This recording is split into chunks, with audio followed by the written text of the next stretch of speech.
Hi guys, welcome back to my channel. If you're new here, my name is Donna. Today I thought I'd do kind of an anti-haul, and remember I'm new at this, so I'm going to try and stick some pictures in here. I'm going to try and stick it in like this area while I'm talking, but that just might not happen. I will get pictures in here though and have links down in my box for you guys to check out if you guys decide that this is something that you want to purchase. But these are some things that I know are coming out that attention has been drawn to, or have come out that attention has been drawn to, that I just know that I am not going to pick up, despite the fact that I have put myself on a no-buy that I'm counting on you to help me stick to. I'm just not going to pick these up, and there are different reasons why. The first thing I'd like to talk about is the Pat McGrath Mothership palettes. I have this all like written on a piece of paper for you, so if I'm looking down, that is why. The Pat McGrath Mothership palettes, there are 3 of them, and they are $125 a piece. What? For 10 shades in each palette. Now, I'm not gonna lie, I did entertain the thought for a few minutes because there are 2 different palettes of the 3 that I kind of fell in love with almost the immediate second I saw them. And that is the Subversion palette and the Sublime palette. And I can't remember what the name of the third one is. But Subversion is kind of in a purple packaging, and all the shades in it are definitely more towards the purple end of the spectrum. And the Sublime one is in a green, kind of haunting looking package. And the packaging is really cool, mind you. And it has earth tones in it, which are beautiful. I mean, the colors are beautiful. They're beautiful. Like, I'm not gonna lie, $125. If I was a rich person, would probably pay that for those 2 palettes. But I'm not a rich person. So, these guys launch on the 28th. There are 10 shades in each one. Pat McGrath is cruelty-free except where required by law, which in my world means you're not cruelty-free, because if you're going to test because it's required by law just to sell there, then you're not cruelty-free. Some amazing stuff comes from Pat McGrath Labs. Her lipsticks are super cute. These are amazing palettes. But I'm not going to buy that. $125. Who needs a 10 shadow palette for $125? I don't. You don't. Nobody does. If I was a rich person and not caring about the cruelty-free, maybe. But I'm not. So I don't need it. Don't need it. Not going to buy it. The second one along those very same lines is Natasha Denona's Lila palette. While this is a beautiful palette, again, purples, love purples. There's a lot of purples and pinks in this palette, and I think it was made because of Natasha Denona's love for purples. I read that somewhere.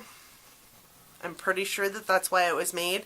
This palette has 15 shades, and it is $129. There are 4 different finishes, so she has warm and cool tone pinks and purples and different shades in this. She has 4 different textures, so matte. She has a chroma crystal, a metallic, and a duochrome. And I have seen these colors swatched, and they are beautiful. But this palette is $129. Why? Why is a 15 shade palette $129? Now, I understand luxury versus high end. I get it. Again, if I was a rich person, Natasha Denona is a cruelty-free company. I might be purchasing that palette, but I'm not a rich person, so I won't be purchasing that palette. Next on my list is NYX. NYX has some pretty fabulous palettes coming out, and they're element palettes. So there are 6 of them. They are fire, wind, air, water, earth, and metal. The 2 that call to me are earth and metal. Those 2 palettes are beautiful palettes. The metal one is really cool. I totally see myself digging that. NYX is a drugstore brand. They are a cruelty-free brand. These palettes are $30 a piece. $30 for a drugstore brand.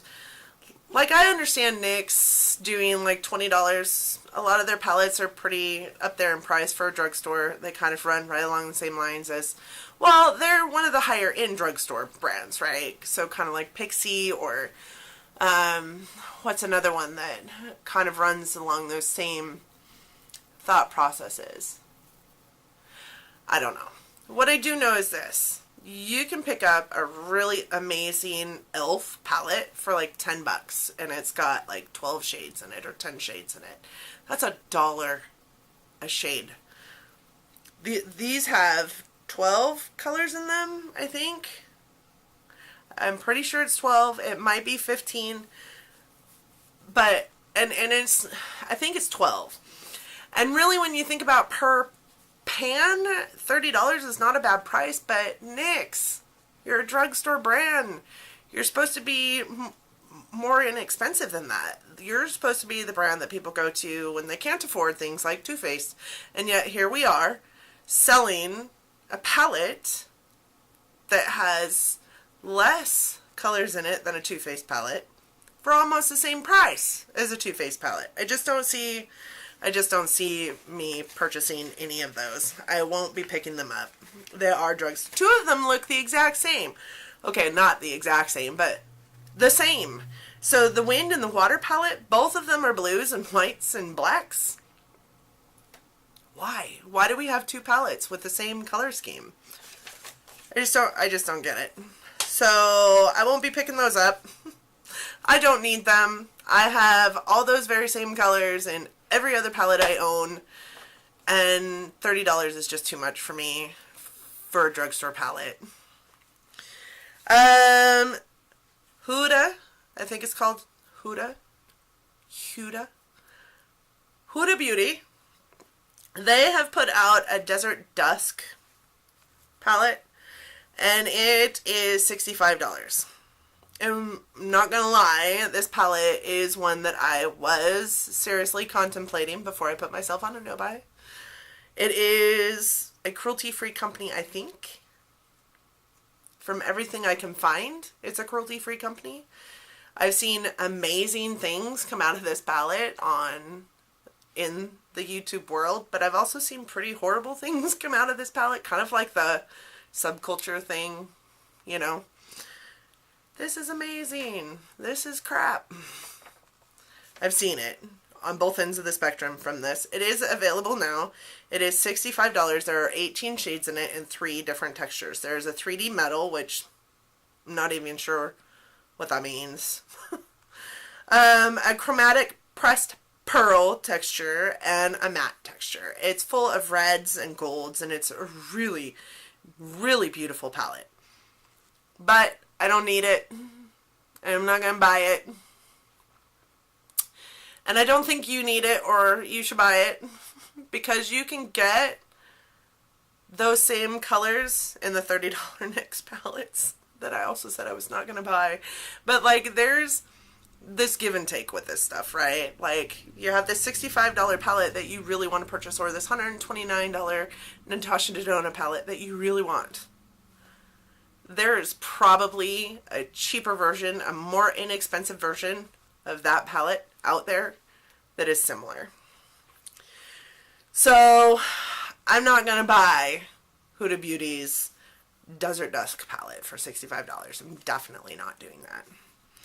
The last thing on my list is actually something that I went to store, looked at, swatched, and I'm not saying I won't buy anything in this grouping, because there are some things that I was really interested in, but it's gonna come after my no-buy. I did this to myself at the wrong time of year. There's all kinds of holiday stuff coming out, which will be a different anti-haul. I'm not going over anything holiday here today, because that will be a different anti-haul. Is the Too Faced and Candy Johnson collaboration. So the one specific item I'm talking about is the eyeshadow palette. So this eyeshadow palette has like 17 colors in it, I think. Yes. 17? Maybe. It's in this metal tin that looks like an old-fashioned candy box, which I think is really cute. But because it's in this tin, it doesn't have a mirror on it. And a lot of people who are buying a 17 shadow eyeshadow palette that isn't drugstore want a mirror. I'm one of those people. I like to have a mirror that I can put right up in my face. The palette itself is pretty bulky, and not that I'm not hugely into bulky palettes, but I just don't know where it would fit into the structure that I have built for my palettes. The colors are just super similar to every other Too Faced palette that comes out, if I'm being 100% honest. There are some standout shades in this palette. Like, I really like Sugar Plum. It's a pretty shimmery lilac-y color that is beautiful swatched out. I really love Sweet Toffee. It's kind of a shimmery coppery color, almost kind of like a bright shiny penny. It's really beautiful. And then Butterscotch, which is kind of an orange sickle color that is not a color I have anywhere else in any of my other palettes. But the rest of those shades are the same as almost everything else in the palettes that Too Faced produces. And I know they're supposed to be, you know, shades that have not come out before. And while I see that with a few of the shades, like, there are similar, the three shades down at the bottom, I think they're called Whipping Cream, Ice Cream, and Marshmallow Cream Pie, are pretty much the same color. Swatched out, they look like the same color.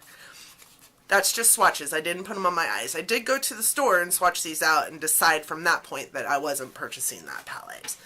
There are a couple standout items in that grouping that I do see myself purchasing at some point. The banana powder, I think, is awesome. I think it's cute. Comes in a really cute gimmicky package. It's also in a metal tin. It is cute. It's cute. And swatched out, it was beautiful. The strobing, what is that stick called? I didn't write that down. I can't remember what the stick was called, but the candy stick, the strobe stick, gorgeous. That was a gorgeous highlighter, a gorgeous cream highlighter. It was beautiful. I might purchase that.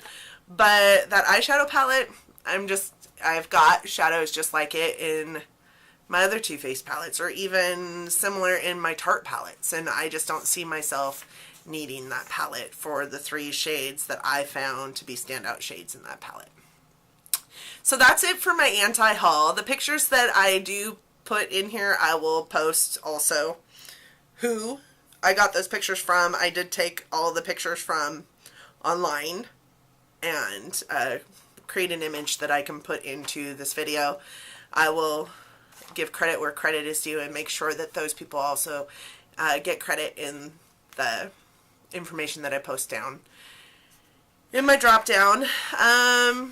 Let me know if this is a video you like. I'm sure that it is.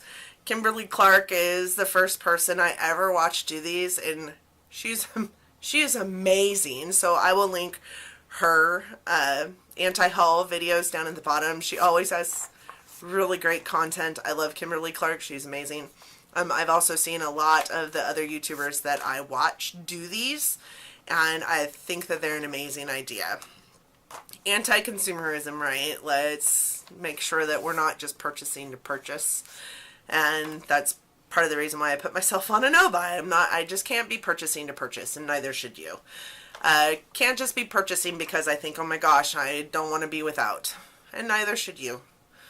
So that is my anti-haul. I hope you guys liked it. If you did, give me a thumbs up. Let me know that you like the content. And of course, don't forget to subscribe and hit that notification bell to have visibility to all of the videos that I post and get notified when I do.